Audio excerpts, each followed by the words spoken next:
मच्छिंद्रनाथ महाराज नेमकं कोण होते आणि त्यांनी नाथ संप्रदायासाठी काय योगदान केलंय? तर त्यांनी ते मासे जसे त्यांचे वडील धरायचे तर बाबा जलामध्ये अर्पण कर. तू ही अशा पद्धतीने ही मासे पाण्यात टाकशील, आपल्याला भीक मागावी लागेल. तर ते असं बोलल्यानंतर बाबांच्या डोक्यामध्ये त्या गोष्टी बसल्या का भिक्षान्न हे सर्वात श्रेष्ठ अन्न. मग जेणेकरून आपण हे न करता आपण भिक्षा मागून जर आपल्या पोटाचा उदरनिर्वाह केला तर अतिउत्तम. व्यान रूपात श्री दत्तगुरु महाराज भ्रमण करत असताना त्यांनी पाहिलं काही बीज स्वयं आहे ब्रह्मांचं आणि मला हिंदावूनच करायचं. तर त्यांनी बाबांना बीज मंत्र देऊन बाबांना 12 वर्ष कठोर तपश्चर्या करायला लागली. बऱ्याच अशा गोष्टी बाबांनी केल्या जिथून नाथ संप्रदायाला मूळ फुटले. बऱ्याचशा गोष्टी लोकांना दिसायला लागले. मच्छिंद्रनाथजी बाबा चमत्कार नाही करत, ते लीला करतात. ज्यावेळेस बाबांनी प्रखर विद्येला हस्तगत केलं, तुम्ही आम्हाला वर मागितलं आम्ही तुम्हाला वर देतो का, मी स्वयं शिव मूर्ख म्हणून झालो. अलक निरंजन म्हणजे नेमकं काय आहे? बाबांनी तर गौरी भस्मातून आदेश हा आवाज हा तिसरं प्रथम बीज होतं जे आदेश म्हणतात. नाथ संप्रदाय हा ब्रह्म संप्रदाय शिव संप्रदाय आहे आणि याच्यामध्ये सर्वात जास्त महत्व फक्त जीवाला आहे. तुमचा जीव आमचा जीव पशु पक्ष्यांचा. ज्या वेळेस ज्या साधकाकडे एक सिद्धी एक शक्ती प्रज्वल रूपामध्ये कार्य करते. नमस्कार मंडळी, ओम नमो आदेश. तर तुम्हा सर्वांना जर समजलंच असेल की आज आपण कोणत्या विषयावर चर्चा करणार आहोत. ओम नमो आदेश म्हटलं की आपल्या डोळ्यासमोर पहिलं उभं राहतं ते म्हणजे नाथ संप्रदाय आणि त्याच नाथ संप्रदायाचे जनक मानले जाणारे गुरु मच्छिंद्रनाथ महाराज यांच्याविषयी आज आपण सखोल चर्चा करणार आहोत. त्यांची उत्पत्ती कशी झाली, त्यांचं बालपण कसं गेलं, त्यांनी गुरु शिष्याची परंपरा कशी चालू केली, या विषयावर आज आपण बोलण्यासाठी आमंत्रित केले आहे राजसागर महाराज यांना. नमस्कार महाराज, ओम नमो आदेश. नमस्कार. आदेश. सर्वप्रथम श्री गुरु मच्छिंद्रनाथजींना आदेश. श्री गुरु मच्छिंद्रनाथ सदासा आहेत. तर चला वेळ न घालवता पॉडकास्टला सुरू करूया. तर महाराज मच्छिंद्रनाथ महाराज नेमकं कोण होते आणि त्यांनी नाथ संप्रदायासाठी काय योगदान केलंय? सर्वप्रथम ज्यावेळेस शिव आणि पार्वती भ्रमणामध्ये होते आणि ज्यावेळेस पार्वती मातेला शिवांना वाच करायचा होता त्यावेळेस यमुनेच्या तीरी एक निवांत स्थान आहे. बंगाल प्रांतामध्ये चंद्रद्वीप एक स्थान आहे. त्या स्थानामध्ये शिव आणि पार्वती विश्रामासाठी बसले असताना ज्यावेळेस पार्वती मातेला शिव उवाच करत होते त्यावेळेस एक नदी काठी एक मत्स्य बीज म्हणजे माशाच्या पोटामध्ये एक मासा फिरत होता आणि माशाच्या पोटामध्ये एक गर्भाची स्थूलता होती जे ब्रह्मबीज आपण बोलतो. हे ब्रह्मबीज हे श्री गुरु मच्छिंद्रनाथजींचं होतं आणि ज्यावेळेस शिव पार्वतींना उवाच करत होते त्यावेळेस पार्वती मातेसोबत ते ब्रह्मबीज पण त्यांचा उवाच ऐकत होता आणि ज्यावेळेस शिवांनी प्रश्न केला मातेला का मी तुला जे प्रश्न बोललोय तर ते तुला चांगल्या पद्धतीने ठाऊक आहेत ना जो मी तुला उवाच केला. त्यावेळा मातेने त्या प्रश्नाचा होकार देण्याआधी ते जे मत्स्यपोटी जे ब्रह्मबीज होतं त्याच्यातून उवाच आला का हो मी हे बीज पूर्णपणे ऐकलेले आहे. तर त्यावेळेस शिवांनी अंतर्दृष्टीने ध्यान केले का मी जो उवाच पार्वती मातेला करतोय तर हा उवाच आमच्या दोघांच्या व्यतिरिक्त तिसरी शक्ती कोण आहे जिने ऐकली. आणि त्यांनी ज्यावेळेस त्या गोष्टीकडं पूर्ण लक्ष केंद्रित केलं त्यावेळेस त्यांना कळालं की हे कवी नारायण आहेत आणि जे एक मत्स्यापोटी ते बीज जन्माला आले आणि पुढे चालून हेच बीज एक नाथ संप्रदायामध्ये प्रमुख श्री गुरु मच्छिंद्रनाथ म्हणून जन्माला येते. सर्वप्रथम आम्ही श्री गुरु मच्छिंद्रनाथजी का लावतो तर ते ब्रह्मगुरु आहेत. शिव तत्वानंतर त्यांचं तत्व आहे आणि ते तत्व एवढं सूक्ष्म आहे का आमचा मनुष्य देह त्यांचं पूर्ण नाव घेऊ शकत नाही. हे पवित्र बीज आहे तर त्यामुळे आम्ही श्री गुरु मच्छिंद्रनाथजी त्यांना लावतो. तर ते बीज जन्माला येणार आणि सृष्टीवर एक नवीन संप्रदायाची प्रचिती होणार. एक संप्रदाय प्रमुख पद्धतीने उभा होणार आणि ते प्रमुख त्या बीजाचे प्रथम आद्य गुरु शिवानंतर साध्य होणार. तर अशा प्रकारे बाबांचं बीज ऐकल्यानंतर त्या मत्स्याच्या पोटी गर्भ वाढत राहिला आणि ज्यावेळेस गर्भाची स्थिती पूर्ण झाली हम्म. त्यावेळेस ती जी मत्स्य होते म्हणजे ती जी तो जो मासा होता हम्म. तो मासा त्या नदीच्या किनारी येऊन हम्म. त्यांनी ते अंड गाळलं हा. आणि ते अंड गाळल्यानंतर ते प्रचंड प्रमाणात थोडं मोठं अंड असल्यामुळं लगेच काय ज्याला हम्म. आपण बगळा पक्षी ह्या हा, नावाने हा. संबोधतो, हम्म. बगळा हम्म. बग म्हणतात त्याला. हा. तर तो बगांचा थवा आला आणि ते खाद्य शोधत असताना त्यांनी त्या बीजला त्या अंड्याला त्याची चोच लागली आणि त्याच्यातून एक तेजस्वी बालकाचा जन्म झाला.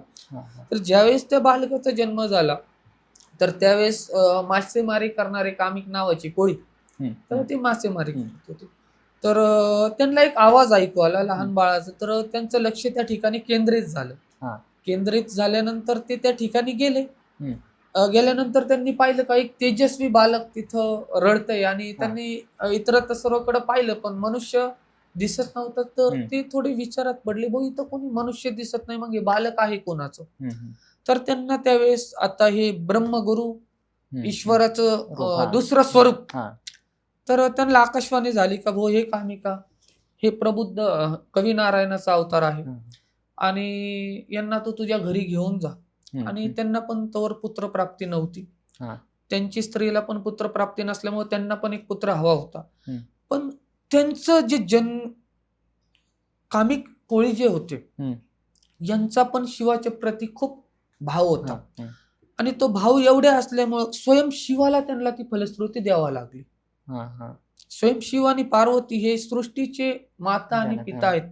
ते मनुष्य जातीमध्ये प्रत्येकामध्ये आहेत. तुमच्यात आमच्यात हम्म. पशुपक्षी प्रत्येक चराचरात शिव आणि हम्म. पार्वती आहेत. तर शिव त्यांच्या भक्तीवर प्रसन्न होऊन शिवांना त्यांना ते बीज द्यायचं होतं. हा. पण हा. त्या मातेच्या उदरातून आणि त्या मातेच्या प्रारब्धात बीज पूर्णपणे नसल्यामुळं हम्म. स्वयं ब्रह्मबीज ज्यांना हा. आम्ही मच्छिंद्रनाथजी म्हणतो हम्म. हम्म. तर हे बीज शिवाने त्यांच्या हाती सोपवलं. त्यांना ती आकाशवाणी झाली का हे जे बालक आहे हम्म. हे घेऊन जा, हे कवी नारायणाचा अवतार आहे आणि ह्यांना सांभाळा. तर त्या अति खुश होऊन त्या बालकाला उचलून त्यांच्या घरच्या दिशेकडे चालले. हम्म. तर एक ईश्वराची आपण लीला म्हणतो ना, हम्म. त्या मातेच्या स्तनामध्ये दूध उतरून ती हा. माता एक मातेच्या तुलनेत आली. हा. हा. आणि त्यावेळेस ज्यावेळेस बाबांना घरी घेऊन गेले तर ती माता खूप खुश झाली का तिला बालक भेटला. हा. पण हे एवढं पवित्र बालक होतं का याला आमचा एक मनुष्य देह कोणती गोष्ट हा. देऊ शकत नव्हता. तर त्यांच्याकडं एक गोत्रती वंश नावाची एक गायी होती. हम्म. तर ती गायी अशी होती, त्या गायीला म्हणजे ती गायी एक कुळरूपी एक विष्णू कुळातली गायी होती. हम्म. हम्म.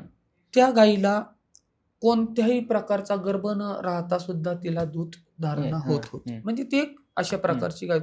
तर त्यांनी विचार केला का हे जे कवी नारायण आहेत हम्म. ह्यांना आपण त्या गायीच्या दुधाचं हे दुधानेच हम्म. मोठं करू. मग जवळ बाबा 1-2 वर्षाचे होईपर्यंत त्या गायीचं दूध हम्म. बाबांना चालू होतं. त्याच्यानंतर बाबांनी जो फलाहार केला, हम्म. फलाहारामध्ये आणि गायीच्या दुधामधून जे बाबांना जे संगोपनाची जी चालना भेटली त्या माध्यमातून बाबांचं जसं जसं वय झालं हम्म. ते वय वाढलं. त्याच्यानंतर बाबा काही वर्षानंतर त्यांचे वडील कामिक कोळी हे मासेमारी करत होते. नंतर बाबांच्या मनामध्ये एक प्रश्न उभा राहिला का आपण एवढे मासे घेतो, हम्म. आमचे वडील काढतात, हम्म. ते तडपतात. हम्म. ते पाहिल्यानंतर त्यांच्या मनामध्ये एक दुःख यायला लागलं का हम्म. असंख्य गोष्टी आणि असंख्य जीव तडपतात हा. आणि मग आपण याच्यापासून हम्म. उदरनिर्वाह. तर त्यांनी ते मासे जसे त्यांचे वडील धरायचे तर बाबा सोडून द्यायचं. जलामध्ये अर्पण हम्म. करायचे. तर ते अर्पण करताना त्यांचे वडील बोलले का बाबा हा आपला व्यवसाय आहे. हम्म. एक आपल्या भाषेत हा. बोलतो, हा आपला व्यवसाय आहे आणि जर तू ही अशा पद्धतीने ही मासे पाण्यात टाकशील तर आपण उपवाशी हा. मरू. हम्म. आपल्याला एक आपल्या भाषेत बोलतो आपल्याला भीक मागावी लागेल. हम्म. तर ते असं बोलल्यानंतर बाबांच्या डोक्यामध्ये त्या गोष्टी बसल्या का भिक्षान्न हे सर्वात श्रेष्ठ अन्न हा. आहे. हम्म. मग जेणेकरून आपण हे न करता आपण भिक्षा मागून जर आपला हा. पोटाचा उदरनिर्वाह केला तर हे अतिउत्तम आहे. असं म्हणून त्यावेळेस बाबांच्या डोक्यामध्ये थोडासा क्रोध येऊन बाबांनी घर सोडून निघले आणि बद्रिकावनाकडे बाबा रवाना झाले. त्याच्यानंतर जशी बाबा रवाना झाले, काही दिवसानंतर व्यान रूपात श्री दत्तगुरु महाराज भ्रमण करत असताना त्यांनी पाहिलं काही बीज स्वयं आहे ब्रह्मांचं आणि मला ह्यांना उवाच करायचा. तर त्यांनी बाबांना बीज मंत्र देऊन बाबांना 12 वर्षे कठोर तपश्चर्या करायला लावली. बाबांनी 12 वर्षे कठोर तपश्चर्या केल्यानंतर बाबांनी अति प्रज्वल्य जागृत केलं आणि प्रज्वल्य जागृत केल्यानंतर बाबांना पूर्ण ब्रह्मांडाचं ज्ञान होतं, का तर ब्रह्म बीज होतं. तर त्यांना उवाच पुन्हा शिवरूपी करायचा होता.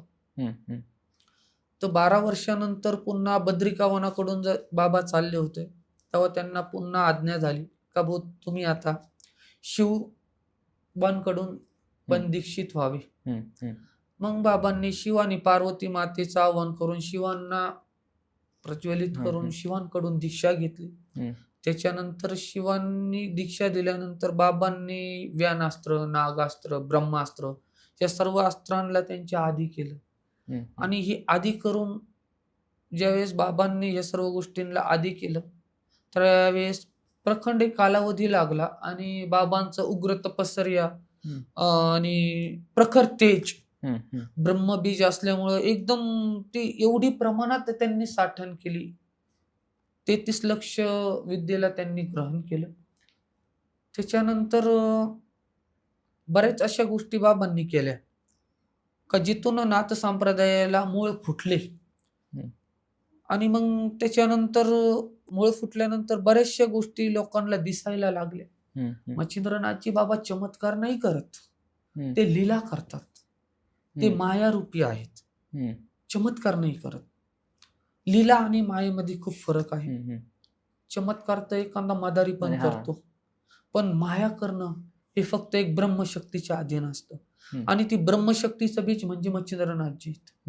हे काय एवढे साधे नाही आणि ह्यांना जेवढं ह्यांना आम्ही पूजतो ना, नाथ संप्रदायामध्ये सर्वप्रथम गुरु हे प्रथम स्थान आहे, द्वितीय स्थान ईश्वर आहे आणि तृतीय स्थान माता पिता आहेत. नाथ संप्रदायामध्ये सर्वात प्रथम जो उवाच आहे, त्यामुळे आम्ही प्रत्येक वेळेस म्हणत असतो गुरुर् ब्रह्मा गुरुर् विष्णू गुरुदेव महेश्वरा गुरु साक्षात परब्रह्म तस्मै श्री गुरुवे नमः. गुरुची घेता त्रिणी लोकात कोणीच करू शकत नाही, आम्ही तर मनुष्य आहे. तर अशा गोष्टी होत असताना बाबांनी प्रखरतेने विद्येला हस्तगत केलं आणि मग आता त्यांना संप्रदाय वाढवायचा होता. संप्रदाय वाढवण्यासाठी बाबांना खूप तपश्चर्यानंतर पण खूप अशा प्रखरतेने गोष्टी जनसामान्य लोकांसमोर पोहोचवायच्या होत्या. त्या काळी अंधविद्या जे लोक करायचे, चेटूक चेटकुळा करणे, भानामती, ब्लॅक मॅजिक ज्या बी प्रकारे लोक करायचे, तर ह्यानी पण त्यावेळेस खूप लोक भयभीत होते आणि राक्षसी प्रवृत्ती लोकांचा खूप जास्त प्रमाणे प्रभाव होता. तर ह्या गोष्टीला संतुलित आणण्यासाठी श्री शिव, पार्वती माता आणि श्री दत्तात्रय महाराज ह्या त्रिकुटाने ह्या गोष्टीला नष्ट करायच्या होत्या आणि जगामध्ये जे पण लोक आहेत यांना प्रकाशमय करायचं होतं. त्या माध्यमातून ब्रह्मबीज म्हणजे स्वयं मच्छिंद्रनाथजींचा जन्म झाला, ब्रह्मस्वरूप, आणि त्यांच्या माध्यमातून साबरी विद्या पुढे अंमलात आणायची होती.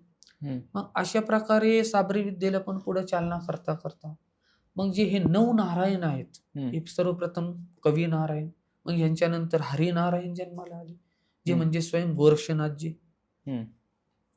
तर हे शिवस्वरूप आहेत, त्यांचे शिष्य हे शिवस्वरूप आहेत.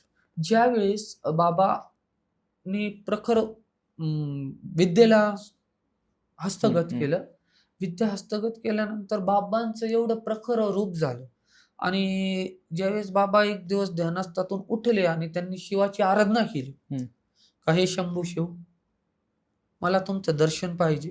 तर त्यावेळेस शिव प्रसन्न झाले आणि विचारलं, भाऊ मला तुम्ही बोलावले, काय गोष्ट आहे. त्यावेळेस बाबांनी सांगितलं का मी श्री बाबांचं नाव घेऊ, ते बोलले. तर ठीक आहे. तर म्हणे मला माझ्यापेक्षा श्रेष्ठ आणि तेजस्वी शिष्य पाहिजे, ज्याची जगामध्ये ख्याती व्हायला पाहिजे. तर शिव म्हणले, तुम्ही एवढे कठोर उपासक आहे, तुमच्या भक्तीने आम्ही प्रसन्न आहोत. आणि तिन्ही लोकांमध्ये सर्व देवी देवता पण प्रसन्न आहेत. तुमच्या एवढं तेजस्वी शिष्य होणं, आता तुम्ही स्वयं कवी नारायण आहेत, ठीक आहे म्हणे, तुम्ही आम्हाला वर मागितला, आम्ही तुम्हाला वर देतो का? मी स्वयं शिव गोरक्ष म्हणून जन्माला येईल. आणि अशा प्रकारे पुन्हा शिव गोरक्ष म्हणून जन्माला आले. हा नाथांचा एक पहिला भाग आहे. आणि जन्माला आले म्हणजे कसे जन्माला आले ते, त्याचा एक किस्सा आहे का? हो. मच्छिंद्रनाथाने एका स्त्रीला ते हे ज्यावेळेस दिलं होतं, ते पण मच्छिंद्रनाथजी सांगा. भ्रमंती करत होते, भिक्षा वाढत असताना एक सरस्वती नावाची एक माता होती, जी कोनिष्ठ वरिष्ठ होती. काय असतं, आपण ज्यावेळेस बोलतो त्यावेळेस कोणत्याही कुळाला, कोणत्याही मनुष्याला किंवा कोणत्याही जाती धर्माच्या लोकांना त्या गोष्टीची खंत किंवा वाईट वाटू नये म्हणून आपण कोणत्या गोष्टीचा उच्चार नाही. ज्यावेळेस सर्वप्रथम सांगतो, नाथ संप्रदायामध्ये ज्यावेळेस माणूस दीक्षा घेतो, सर्वप्रथम त्याची जात नसते, तो नाथ सांप्रदायिक होतो, नाथ कुळ लागतं त्याला. तर नाथामध्ये आणि नाथ संप्रदायामध्ये जात आणि भेद हा प्रकार कधीच नाही. इथं फक्त मनुष्याच्या सात्विकता, एक प्रामाणिकता आणि एक एकनिष्ठतेला महत्व जास्त आहे. तर ज्यावेळेस बाबा भ्रमंती करत होते, तर त्यावेळेस सरस्वती नावाची जी स्त्री होती ती बाबांकडे आली आणि मला म्हटली बाबांना का म्हणे, मी थोडे दुःखी आहे. आता ते अंतर्यामी होते, त्यांनी त्यांच्या चेहऱ्याला पाहून तर पहिले ओळखलं. पण नाथ संप्रदायामध्ये सर्वप्रथम गुरु आणि शिष्यामध्ये हे असं असतं, जवळ तुम्ही तुमची गोष्ट सांगणार नाही तर नाथ सांप्रदायिक जे सिद्ध साधक आहेत हे कधी सांगत नाहीत. का? तर ईश्वर आणि मनुष्यामध्ये तुलने गतीची प्रकार होतो. जर तुम्ही येण्यापूर्वी कोणी तुमची भविष्यवाणी करते, तर स्वयं ईश्वरापेक्षा पहिले तुम्ही त्या माणसाकडे तुमचं लक्ष केंद्रित होतं. नाथ संप्रदायाचं ही गोष्ट आहे का, आमच्याकडे लक्ष केंद्रित नाही व्हायला पाहिजे, आमच्या भक्तीला बघून लोक आमच्या संप्रदायामध्ये यायला पाहिजे. हा नाथ संप्रदायाचा सर्वप्रथम एक भाग आहे. तर ज्यावेळेस बाबा भ्रमंती करत होते, त्यांनी त्या मातेकडे पाहिलं, माता भिक्षा घेऊन आली, बाबांना भिक्षान्न दिलं. बाबा खुश झाले. आमच्या नाथ संप्रदायामध्ये एक तथ्य आहे, 3 किंवा 7 घरामध्येच भिक्षा मागतात. आणि उदासीनी साधू जे आहेत, दर्शनी साधू, तर दर्शनी साधूंचं जसं असं असतं का ते भिक्षा 3 किंवा 7 घरालाच मागू शकता. मग त्याच्यामध्ये एक फळ येऊ किंवा थोडं दूध येऊ, जे पण आलं ते बाबा किंवा जे पण साधक आहेत ते तर पहिल्यापासून ही प्रथा आहे. तर त्याच्यामधून ज्यावेळेस बाबा भ्रमण करत असताना ते मागायला गेले आणि त्यांनी अलख्या नावाचा गजर केला आणि ती माता भिक्षा घेऊन आली. तर तिच्या चेहऱ्याला पाहून बाबांना ठाऊक होतं का ही माता दुखी आणि हिला या गोष्टीची आहे. तर त्यांनी विचारलं का, भाऊ माते तुम्हाला चिंतित दिसतेस, तुला कोणत्या गोष्टीची अशी चिंता आहे का ती तुला खात आहे? आपण एक मराठीमध्ये त्या गोष्टीचं ट्रान्झिशन करतो, ती ज्या प्रांतात जायची त्या प्रांताची भाषा बाबा बोलायची. तर ती माता बोलली का, मला विवाह होऊन एवढे वर्ष झाले, एवढ्या कालावधी लोटलेला आहे, पण मला पुत्र संतती नाही अजून. बाबा म्हटले ठीक आहे. हा बाबांनी उजवी झोळी ही श्री गुरु मच्छिंद्रनाथांची असते, डावी झोळी ही श्री गुरु गोरक्षनाथांची. तर बाबांनी उजव्या झोळीमध्ये हात घालून एक भस्म काढला, तो संजीवनी मंत्राचा भस्म त्या मातेला दिला. त्यांना ठाऊक होतं का शिव जन्माला येणार आहे आणि त्यांनी त्या मातेला दिला आणि मातेने सांगितलं का, माते हा भस्म तू प्राशन कर, तुला पुत्र प्राप्ती होईल, येत्या 12 वर्षात मी पुन्हा तुझ्याकडे येईल. पण त्या काळी कसं होतं का, अंधविद्येचं आणि काळ्या विद्येचं राज्य जास्त होतं. ते राज्य जास्त असल्यामुळे लोकांचा विश्वास त्या गोष्टीवर जास्त सात्विक गोष्टीवर नव्हता. तर त्या मातेने आता इतर स्त्रियांशी पण चर्चा केली, पण त्या स्त्रियांनी सांगितलं का हे अशी लोक जे असतात हे एक वेगळ्या प्रकारे लोकांवर चेटुकळा करून आपल्या आधी करतात, एक बाधा करतात. तर ती माता थोडी घाबरली आणि जवळच लोकांचं गावचं जे जनावरांचं गोठा होता असतो, त्या गोठ्यामधून जे शेण वगैरे अशा गोष्टी जे लीद निघते जनावरांची, तर ते टाकण्याचं ठिकाण होतं, स्थान होतं असं थोडं. त्या काळी तर असे काही वास्तू नव्हते, एक सफर घर होती. तर तिथं टाकलं. तिथं टाकल्यानंतर ती माता थोडी गडबडली लोकांची गोष्ट ऐकून आणि ती तिथं गेली आणि तिनं तो संजीवनी भस्म तिथं. टाकून पण त्या दिलं. मातेला हे ठाऊक नव्हतं का हा भस्म जिथं पडल तिथं उत्पत्ती गर्भ होणार. होईल, हा. तिथं त्याची उत्पत्ती उत्पत्ती होईल. होणार. का आता हा बीज स्वयं ब्रह्म हम्म. बीज कवी नारायणांनी दिलाय आणि हम्म. याच्यात आहेत शिवांचा वास. हम्म. तर हे त्या मातेला ठाऊक नव्हतं. तिने ते बीज टाकलं. काही काळाने लोकांनी त्याच्यावरती शेणाची घाण हम्म. टाकू टाकू तो मोठा एक ढिगारा झाला. बाबा तिथून भ्रमण करून निघले. आता ते ब्रह्मज्ञानी आहेत. ते पुन्हा 12 वर्षाने त्या मातेच्या दारात गेले. त्या मातेला बोलले. दारात गेल्यानंतर त्यांनी गजर केला का अलख निरंजन, हे अलख अलक निरंजन म्हणजे नेमकं काय आहे हे नेमकं? आता तुम्ही अलक. बोलता म्हणता. अलखचा एक अर्थ तुम्हाला छोट्या गोष्टीत सांगतो. अलख हम्म. म्हणजे निर्गुण निराकार, हम्म. जो निर्गुण आहे, हम्म. निराकार आहे, सृष्टीचा मालक आहे. हम्म. ह्या शब्दाचा अर्थ होता अलख. हम्म. आणि निरंजन हम्म. म्हणजे तुम्ही स्वतः ह्या निर्गुण निराकार जगामध्ये स्वतःला उजळा, हम्म. स्वतःला प्रचलित करा, स्वतःमध्ये एक सुगंध तयार करा, स्वतःच्या वाणीमध्ये एक तेज तयार करा, का तुमच्या ब्रह्म तेजाला बघून अनेक लोक तुमच्या तेजाभोवती फिरतील. हम्म. याचा अर्थ हे आहे का अलख निरंजन. हम्म. अलख म्हणजे स्वतःला जागव आणि निरंजन म्हणजे निर्विकार जगामध्ये. हम्म. अलख निरंजन. स्वतःला जागव आणि निरंजन म्हणजे निर्विकार जगामध्ये तू स्वतःला जागव. हा नाथपंथाचा नारा. तर त्यांनी अलख निरंजन असा आवाज दिल्यानंतर त्या मातेला पूर्वीचा आवाज आठवला. हा. हम्म. ती बाहेर आली. तर जशी ती बाहेर आली तर एकटी बाबा म्हटले, बाबांना हे ठाऊक होतं की या मातेने हे कृत्य नाही केलं, काय. पण बाबा बोलून तिला दुखवू शकत हा. नव्हते. बाबांनी तिला विचारलं का माते बालक कुठं आहे? तर सर्वप्रथम माता घाबरली हम्म. आणि ती बोलली का झालंच नाही. बाबा बोलले खोटं बोलू नको, मी स्वयं मच्छिंद्र. स्वयं कोण आहे? अच्छा दादा. माझ्याशी खोटं नको बोलू, बालक कुठं आहे? दुसऱ्या वेळेस पण माता घाबरली. मग तिने तिसऱ्या वेळेस सांगितलं का मला अशा अशा स्त्रिया बोलल्या मी आणि ती बघू नेऊन तिथं टाकून दे. हम्म. बाबा म्हटले ठीक आहे, भिक्षा दे मला. बाबांनी भिक्षा घेतली. त्या मातेला स्वयं घेतलं. जिथं ते टाकलं बीज भस्म तिथं गेले. तिथं गेल्यानंतर बाबांनी अलख निरंजन हा नारा मारला. तर गौरी भस्मातून आदेश हा आवाज आला. हम्म. हा तिसरं प्रथम बीज होतं जे आदेश म्हणणार. हे आदेश म्हणजे का म्हणतात ते एक हे सांगा आमच्या आदेश प्रेक्षकांना. म्हणजे आदेश, आत्मा. अ हा आत्मा, देह आत्मा, श आणि शरीर आत्मा. आदेश त्रिकुंटाला मिळून आपण आदेश म्हणतो. हम्म. आदेश आपण गुरूंला घालतो आणि ओम नमो आदेश हा गुरु आपल्याला बोलतात. शिष्य ओम नमो आदेश, गुरु आदेश. दोन बीज आहेत, ओम नमो आदेश आणि आदेश. आदेश फक्त कोण म्हणणार? गुरु, जे शिष्य रूपातून गुरु रूपाकडे मोडले आणि आता गुरु पदावर जाणार, मग ते आदेश्वर येणार. आणि शिष्य पदावर आहे तर ओम नमो आदेश्वर आहे. ओम सृष्टीचा रचनाकार, ब्रह्मांडाचा मालक. नमो मी नमाने नमतो त्याला. आणि आदेश सृष्टीचा रचनाकार, मी नमतो त्याला. आणि आदेश आत्मा, दे आत्मा आणि शरीर आत्मा. हा प्रकृतीने नाथ संप्रदायाचे ह्या काही गोष्टी आहेत. ज्यावेळेस गेले आदेश आवाज आला. त्याच्यानंतर बाबांनी त्यांच्याकडं आमच्या नाथ संप्रदायामध्ये कोबडी, फावडी, शैली, शृंगी या सर्व गोष्टींचं एक महत्व आहे. संप्रदायामध्ये प्रत्येक गोष्ट प्रत्येक कार्यासाठी ठेवण्यात येते. तर आमच्या नाथांकडे जो चिमटा असतो तर त्या चिमट्याने 9 वेळेस बाबांनी त्या शेणाचा जो डोंगर होता ढिगारा त्याला हे केल्यानंतर एक संजीवनी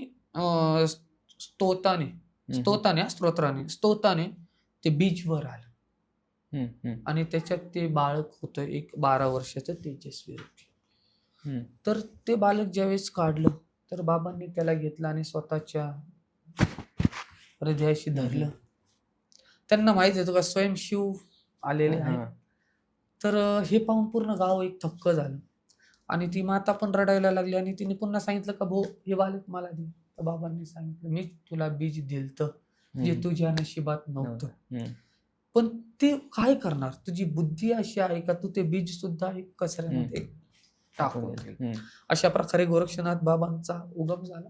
त्याच्यानंतर गुरु आणि शिष्य म्हणजे बाबा आणि छोटे बाबा भ्रमंतीला पुन्हा बद्रिकानं आश्रमाकडे नेलं. म्हणजे त्या टाइमपासून गुरु शिष्याची परंपरा सुरू झाली म्हणजे असं परंपरा आपल्याला सुरू म्हणता झाली. येईल. नाही, फक्त उगम झाला. उगम हा येत्या 12 वर्षानंतर ज्यावेळेस बाबा त्यांच्या सोबत 12 वर्ष राहिले हम्म, स्वयं, हा. आणि 12 वर्षानंतर पुन्हा सांगितलं का तुम्हाला स्वयं शिवाकडून उवाज घेण्याची गरज आहे.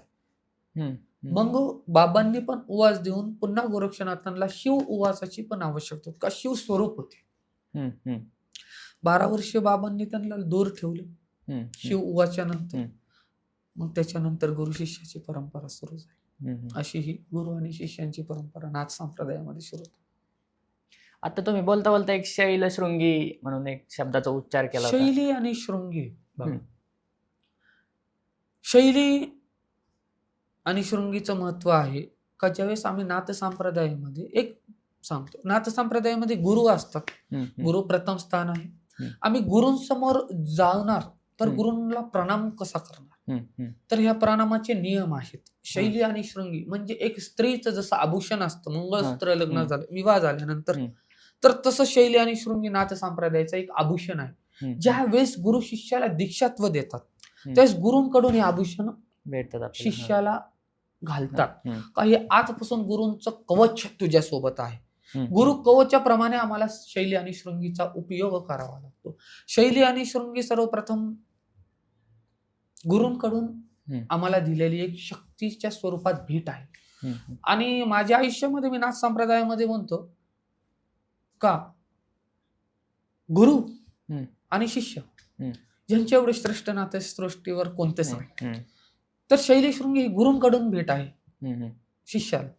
तर ही भेट एवढी अनमोल असते का जवळ शिष्य जिवंत आहे हम्म. तर गुरूंनी दिलेल्या भेटीचं त्याला त्या गोष्टी कराव्या लागतात. शैली एक पूर्वी काळी एक हरणाच्या शिंगाचा हम्म, जो पण एक तुकड्याने हम्म. ते तयार करायचे, पण हल्ली ह्या काळी ते पॉसिबल हा, नाही. नाही आता, हा. म्हणून आजच्या युगामध्ये पितळी पण शैली शृंगी वापरतात. एक लाल चंदनाची पण वापरतात, कोणी हम्म. चंदनाची पण वापरतात. हम्म. आणि आमच्या नाथ संप्रदायामध्ये सतपुरुषाचं एक वृक्ष येतं. हम्म, हम्म, खूप कमी लोकांना माहित असेल किंवा माहित नसेल, हम्म. सांगता येत नाही. सतपुरुष नावाचं एक वृक्ष येतं. हा. त्या वृक्षाला पुष्य नक्षत्रामध्ये ज्यावेळेस आपण त्याला छाटून हम्म. त्याच्यापासून एक विशिष्ट प्रकारे शैली तयार करण्यात येते. आज हरणाचं हा, गोष्टी हा. उपलब्ध हम्म, नसल्यामुळे नाही, हा. आणि आजच्या युगामध्ये जीव हत्या तर जीव, खूप हा, मोठी हा. पाप आहे. पण त्या काळी पण हे मारणं वर्जित नव्हतं. हा, हा. तुम्हाला जर मृत सापडलं तर तर तुम्ही ते, त्याच्या हा, गोष्टीला यूज use करू करू शकत होते. हम्म. नाथ संप्रदायामध्ये बळी प्रथा त्यांनीच बंद केली माहिती, तिथूनच हो. बंद आली बळी प्रथा. आणि नाथ संप्रदाय हा ब्रह्म संप्रदाय शिव हम्म. संप्रदाय आहे आणि ह्याच्यामध्ये सर्वात जास्त महत्व फक्त जीवाला आहे.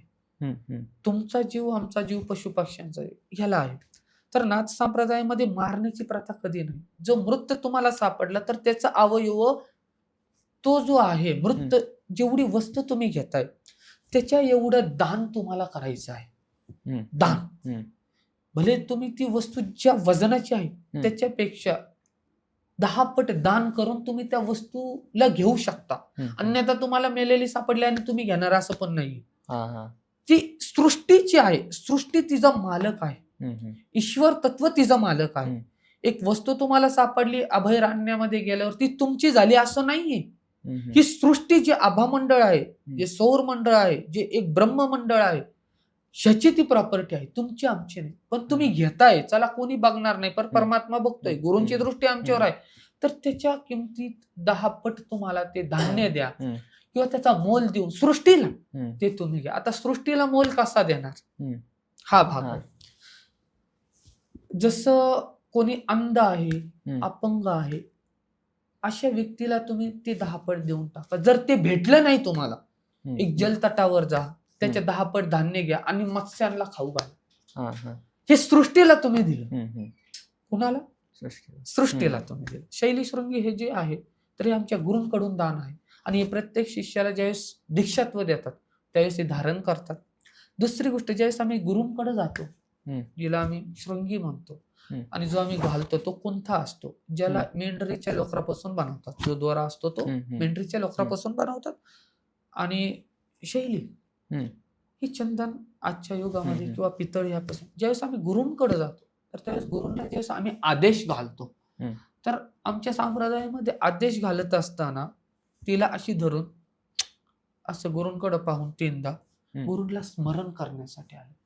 कधी कधी गुरु ध्यानस्थ असतात, हम्म. आम्ही गुरूंला उठवू बरोबर. शकत हा. नाही, त्यामुळं केलं तर गुरूंला लक्षात येतो का माझा शिष्य आलेला आहे. हम्म. गुरूंला आम्ही स्पर्श पण करू शकत नाही, गुरूंला आम्ही आवाज पण देऊ शकत नाही, का तर गुरु धारणेत आहेत. हा. त्यामुळे आम्हाला तो सांप्रदायिक एक अधिकार शिष्याला दिलेला आहे का हम्म. तुम्ही डायरेक्ट आवाज देऊ शकत नाही किंवा हम्म. गुरूंला ध्यानातून उठू, म्हणून हम्म. ह्या गोष्टीला तुम्ही वाजवलं तर गुरूंना कळू शकतं का शिष्य आहे.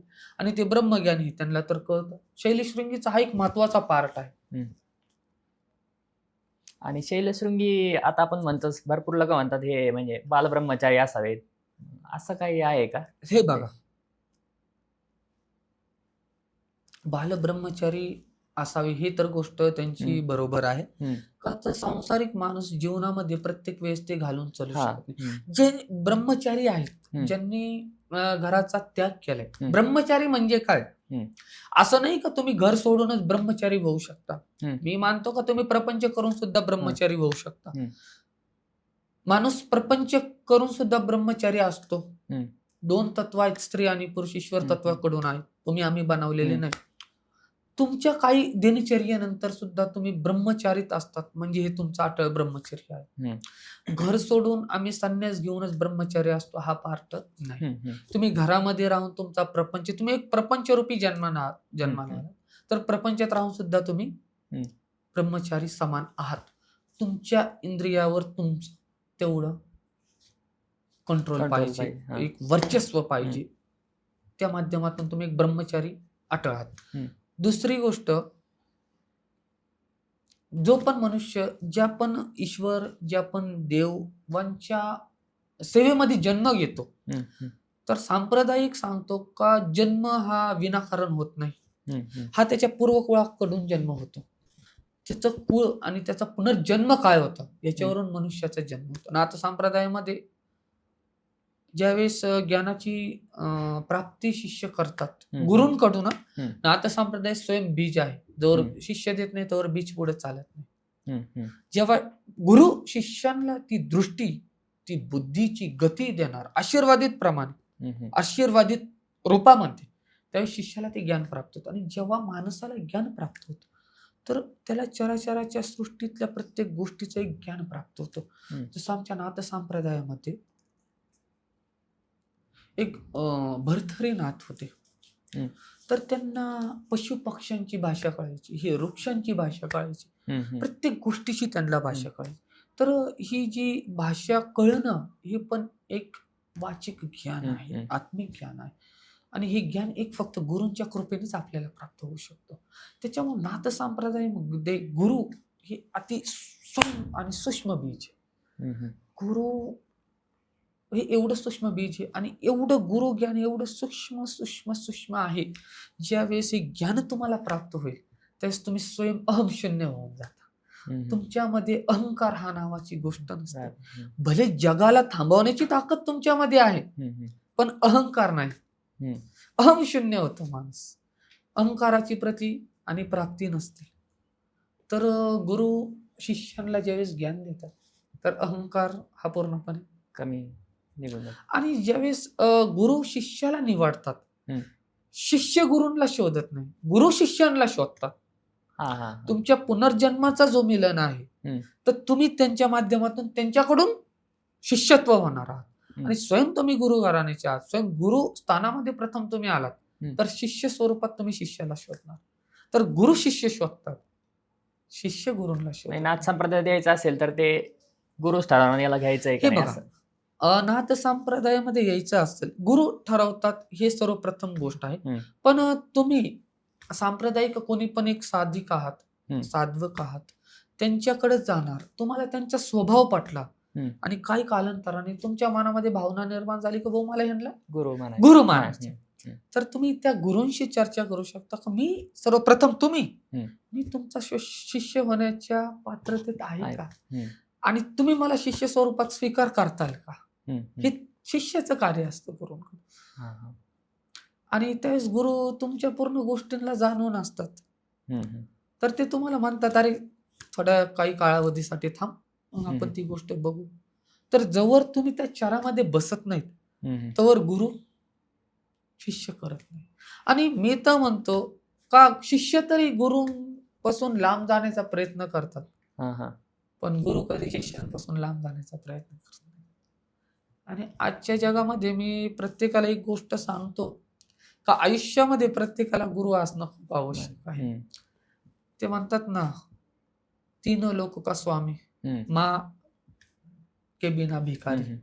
तसं ह्या सृष्टीवर आम्ही गुरूंशिवाय भिकारीच आहोत. आणि मी तर एक लोकांना भाग्यवान समजतो का ज्यांच्या आयुष्यामध्ये खूप लवकर गुरु आले आणि गुरूंनी त्यांना प्रथम आणि सत्य मार्ग दाखवून त्यांना ह्या जीवनाची गता आणि व्यथा जाणून दिली का ह्या जगामध्ये मनुष्याने चालायचं. आणि ज्यांच्या आयुष्यामध्ये सर्वप्रथम एक सत्य गुरु आहेत ना, तर मी म्हणतो त्यांच्या एवढा भाग्यशाली या सृष्टीवर कोणीच नाही. हे गुरूंचं स्थान. आणि आमचे आद्य गुरु जे आहेत श्री बडेबाबा मच्छिंद्रनाथजी, हे नवनाथांमध्ये सर्वात प्रेमळ आणि सर्वात पहिले माफ करणारे आहेत. नवनाथांमध्ये सर्वात प्रेमळ आणि सर्वात पहिले माफ करणारे. का तर मायंबा आई आणि वडिलांची माया भेटणारं स्थान आहे. मी प्रत्येक भक्ताला सांगतो, ज्यावेळेस तुम्ही बाबांच्या दरबारात जाताल, मागो काही नका, फक्त आशीर्वाद मागा. आशीर्वाद मागा, तुमच्या आयुष्यामध्ये कधीच काही कमी पडणार नाही. भले तुम्ही व्याधिस्त आहात, तुमच्याकडे लक्ष्मीची आवक कमी झाली, बघा हा ज्याचा त्याचा एक प्रारब्ध आहे.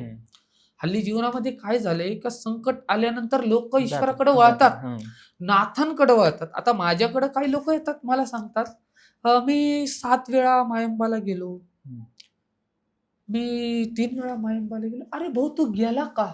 हा मी त्यांना प्रश्न करतो. ही माझी व्याधी आहे, माझी बाधा आहे, मला त्रास आहे, माझ्याकडे थोडं दरिद्रीचं सावट आहे, त्यामुळे मी गेलो. अरे भाऊ, तू त्यामुळे जाऊ नको. माझं तुम्हाला एक सांगणे, तुम्ही बाबांच्या आशिषासाठी जा, एक लीलेसाठी जा. बाबा हे फक्त तुमच्याकडे आले आणि ते ब्रह्मज्ञानी, तुम्ही जाता कशाला? त्यांच्या आज्ञेशिवाय तर तुम्ही जाऊ शकत नाही. मी मानतो का ज्या इष्टाकडे तुम्ही चालले, ते इष्टाच्या आज्ञेशिवाय तुम्ही इष्टांकडे जाऊ शकत नाही. त्यांनी तुम्हाला बोलावलंय तेव्हाच तुम्ही जाणार. तर मी प्रत्येकाला एक सांगतो, ज्यावेळेस जाताना एक शुद्ध अंतर्मन, शुद्ध भावना घेऊन जा. आणि ज्यावेळेस जाताना चिंतन करा का मी तुमच्या दरबारात आलो, सर्व काही तुम्ही पाहून घ्या. आणि ही भावना जो घेऊन जाईल आयुष्यामध्ये, मी सांगतो मायंबा एक ठिकाण असेल, ही भावना जो व्यक्ती घेऊन जाईल ना, तर तो कधी निराश नाही. आणि माझ्या आयुष्यामध्ये एक मी खूप गोष्टी पाहिल्या, जी गोष्ट मी इतरांसाठी बाबांना मागितली का बाबा याला हे देऊन टाका, आणि माझ्या आयुष्यात अशी वेळ नाही अजून आली का त्या व्यक्तीची ती गोष्ट पूर्ण नाही झाली.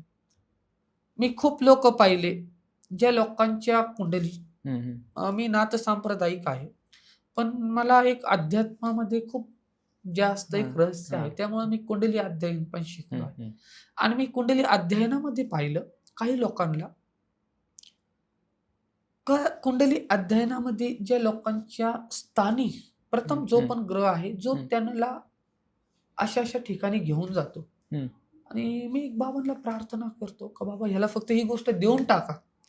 आणि मी माझ्या आयुष्यात खूप वर्ष झाले, म्हणजे माझ्या वयाच्या 25 वर्षापासून मी या कार्यक्षेत्रात आहे.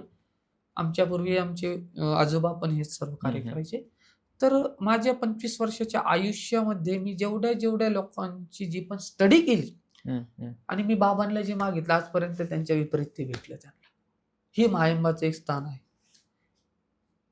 मनात तुमच्या मनामध्ये सद्भाव आणि सत्यकर्म पाहिजे, द्वेष नाही पाहिजे. नाथ संप्रदाय सांगतो का मनामध्ये द्वेष कोणाच्या ठेवू नये. जर तुम्ही कोणाच्या विषयी मनामध्ये द्वेष ठेवताय आणि त्याचं कर्म एवढं श्रेष्ठ आहे, तुम्ही ठेवलेला द्वेष पुन्हा तुमच्याकडे येण्याला वेळ लागणार नाही. बाबा सांगतात किमान 5 वर्षाच्या कालावधीमध्ये सर्व काही बदली होतं. कर्म पण तुम्हाला भेटायला येणार एक 5 वर्ष दम का, 5 वर्षामध्ये तुम्हाला. म्हणून मी प्रत्येक साधकाला सांगतो का ज्या साधकाकडे एक सिद्धी, एक शक्ती प्रज्वल रूपामध्ये कार्य करते, तर फक्त माझं साधकांना सांगणं आहे का कोणाचं अहित व्हावं असं आम्ही वागू नये. आणि हित होईल ह्याच पद्धतीने आम्ही वागायला पाहिजे. पैसा आज आहे, उद्या नाही. सौंदर्य आज आहे, उद्या नाही. आणि आपण म्हणतो ना, जे काही लोक आज आमच्या समवेत आहेत, हे आज आहेत, उद्या नाहीत. तुमचं कर्म आणि तुमचं इष्ट जवळ ह्या देहामध्ये तुमचा आत्मा आहे तवर आहे. तर ह्या गोष्टी मी प्रत्येकाला सांगतो का ह्या गोष्टी तुम्ही सांभाळा. आणि ज्यावेळेस मायंबा या स्थानी जातात, सर्वात पहिले अहंकार सोडून जा, मागण्याची आशा सोडून जा. आज माणसामाग व्याधी हे फक्त एक त्याचं प्रारब्धानुसार येतात, मी मानतो. आणि तुमचं जर प्रारब्ध श्रेष्ठ आहे ना सर, तर व्याधी तुम्हाला त्रास देऊ शकत. लोक म्हणतात का एक पाठ येतो आमच्या साबरी लोकतंत्रामध्ये, एक झुमरी साबर म्हणून येतं, एक रवैया, एक तलैया, एक बरबरी. तर जिथं जिथं रवैयाचं शासन चाललंय मी त्या ठिकाणी पाहिले बरेचसे लोक ब्लॅक मॅजिक त्रस्त आहेत. तर मी ज्यावेळेस ते लोक माझ्याकडे येतात मी त्यांना पाहतो, आणि ज्यावेळेस मी पाहतो का हे लोकांचं कर्म काही खूप थोडस कमी आहे, आणि दान पुण्य पण कमी करतात, आणि लोकांविषयी द्वेष ठेवतात जास्त प्रकारे. तर जसं एक कोळशा जो असतो ना आपण हातात घेतल्यानंतर एक त्वचा जळती, तसा आपण एक द्वेष ठेवतो कोणा विषय आपल्या मनामध्ये, तर हृदय काळं पडतं. आणि ज्याचं हृदय काळं पडलं ना, तर त्याला प्रकाशमय जीवन दिसत नाही. म्हणून नाथ संप्रदायामध्ये सर्वात पहिले सांगतात का निंदा कोणाची करायची नाही, कुणाशी धोकेबाजी करायची नाही, कुणाच्या धनाची हानी नाही करायची. आणि कुणाही आपल्याकडे धन पण ठेवलं ना, तर कधी त्याच्यावर आपली नियती फिरवायची नाही. ज्याचा आहे त्याला प्रखर देऊन टाका, ज्याचा आहे त्याला 1.5 पटीने द्या, जर तुमची दानत आहे तर.